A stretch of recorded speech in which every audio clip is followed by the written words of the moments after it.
Masih bersama Satu Meja The Forum, Prof.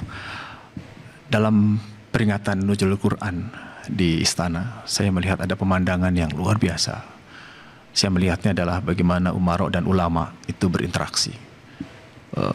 Profesor Quraisy Shihab, saat itu juga saya lihat Prof ada di sana, memberikan doa yang saya ingat adalah soal kekuasaan itu bersumber dari Tuhan dan paling berat amanatnya. Tentu ada yang lain. Prof melihat ini seperti apa? Apakah hanya sekedar dari umaro mendoakan ulama mendoakan umaro, atau ada makna lain dalam konteks kekinian, Prof?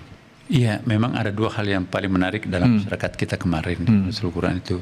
Pertama, kembalinya acara keagamaan di istana. Ya. Dulu kan zamannya Pak Harto selalu memang di istana kan, Ya. Nuzulul Quran, Betul. Mi'raj, Maulid, ya, Nuzulul Quran ya. Nah, ini baru kembali lagi di dalam periodenya Pak Prabowo. Dan yang kedua yang menarik adalah kita sangat tepat menurut penilaian masyarakat ya, memilih Pak Quraisy Shihab sebagai penceramah Nuzulul Quran. Sangat singkat tapi sangat padat, dan yang paling penting juga doanya yang tadi tanyakan kan. Jadi Pak Quraisy itu mengawali pernyataannya bahwa kekuasaan yang kita miliki itu kekuasaan dari Allah.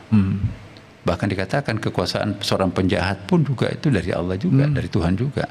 Kekuasaan orang baik untuk melakukan sesuatu itu pun juga itu semuanya dari Tuhan. Nah, ujungnya didoakan.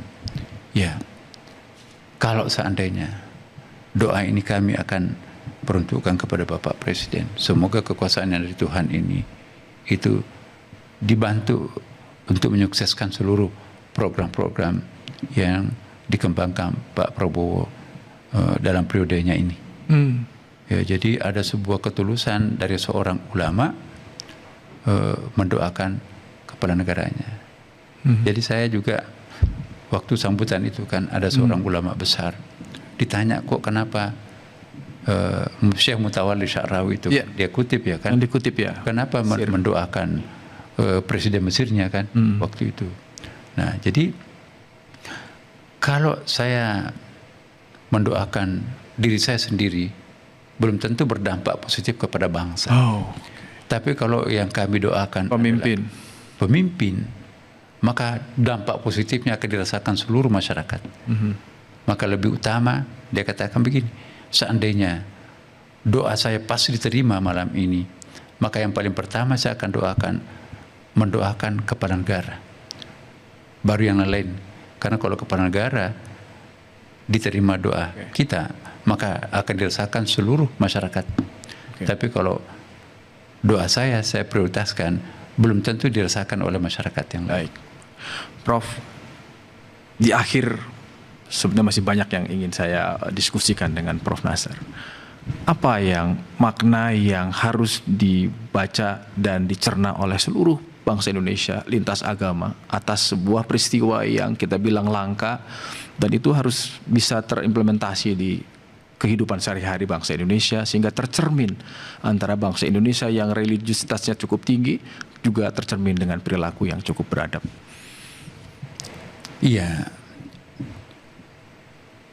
hari raya keagamaan yang beruntun dalam momen yang hampir sama ini, itu sesungguhnya adalah bentuk kasih sayang Tuhan untuk bangsa Indonesia ya. Semua umat beragama diminta untuk kembali kepada ajaran dasar keagamaannya masing-masing untuk memperkuat diri dalam menatap masa depan. Apalagi kita umat Islam baru saja melakukan Idul Fitri. Id artinya lahir kembali ya kan.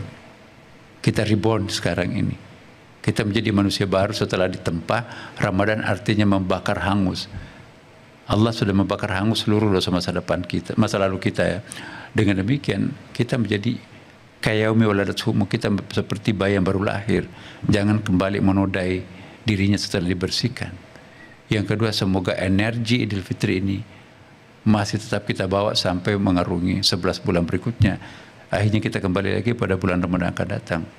Jadi Ramadan jangan dihabiskan selesai pada bulan Ramadan. Tapi energi Ramadan itu tetap harus dipertahankan dalam pikiran, dalam hati, dalam perilaku, Sehingga dengan demikian kita akan tetap menjadi manusia luhur. Dan terima kasih Baik. juga kepada rekan-rekan kita yang beragama non-muslim, luar biasa partisipasinya kepada umat Islam yang berpuasa dengan melakukan pengorbanan juga, tidak makan di tempat yang umum. Baik. Di kantor-kantor kita lihat tidak ada yang merokok di tempat yang publik. Itu saya kira susah kita melihat tandingannya di negara-negara lain. Baik. Terima kasih sekali lagi kepada rekan-rekan non-muslim Oke. atas kerjasamanya dengan orang yang berpuasa. Dan tentu kepada yang berpuasa, mari kita mempertahankan solidaritas keagamaan kita, kebangsaan kita, sesama warga. Dan kalau ada persoalan di antara kita, mari kita selesaikan dengan cara-cara arif bijaksana. Baik. Terima kasih. Terima kasih Profesor Dr. Kiai Haji Nasruddin Umar, Menteri Agama Republik Indonesia. Kompleksitas persoalan dalam negeri disertai tekanan dinamika global sepatutnya menjadi momentum untuk memperkuat persatuan nasional. Simpul moderasi beragama yang menyatukan nilai keagamaan dan kebangsaan harus tercermin pada tingkah laku bangsa yang beradab dan jauh dari tercela. Demikian